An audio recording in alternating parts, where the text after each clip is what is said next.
ለተከበረው ነብዩና መሐመድ ሰለላሁ ዐለይሂ ወሰለም ጁማዓ እሳቸውና ኡመታቸው የነሱን ምዕራፍ እንዲያነቡ አላህ አተመላቸው።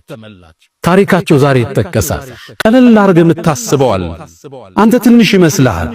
አርራህማን ግን እየሰራ ያለው ሌላ የንሹር ለኩም ረብኩም ሚን ረሕመቲህ ወቅቶ አላህ ላይ ተመኩ። አላህን እውነት አሉት፣ እውነት ብሎ ጠበቃቸው። አላህ ያሰቡት ትንሽ ነገር ነበር። ሀገር ለውጦ ትውልድ ለውጦ ታሪካቸውን አላህ አተመው። ይሄ የወረደው ቁርአን አላህ ዘንድ ካለው ዓርሽ ሰሌዳ ላይ የተጻፈ ነው። እዛ ተዘግኖ ነው የመጣው። ነብዩ አለይሂ ሰላቱ ሰላም እንዳሉት ትንሽ ታስባል፣ ግን እውነተኛ አላህን ፈልገው አላህ በደማቁ ይሰፋዋል፣ አላህ ያገዝፈዋል። ቀለል አድርገን ያሰብከው አላህ የት እንደሚያደርሰው ግን አታውቅ። ብቻ እውነተኛ ሁን፣ ኢኽላስ ይኑር፣ ጭብጨባ ያታልል፣ ዱንያዊ ንዋይን አትፈልግበት። ታሪኩን አላህ እንዴት እንደሚጽፈው ለሱ ተው። እናታችን ሀጀራ የነብዩላህ ኢብራሂም ባለቤት በረሃ ላይ ኢብራሂም አለይሂ ሰላም ጥለዋት ሄዱ። ለማን ነው የምትተውን አንተ ኢብራሂም? ለአላህ ተባለች።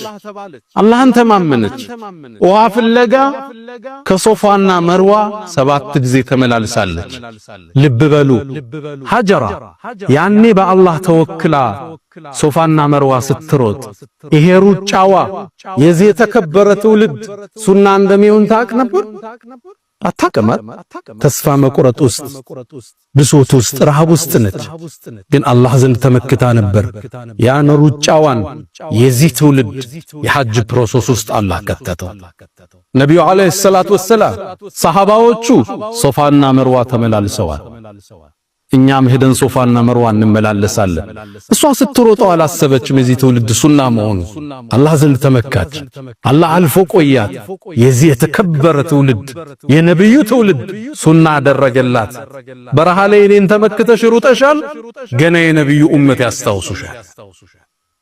ቀለል አድርገህ የምታስበው ነገር ኢኽላሱ ካለ አላህ ዘንድ እርግጠኛ ከሆንክ አላህ የሚሰራው ነገር ሌላ ነው።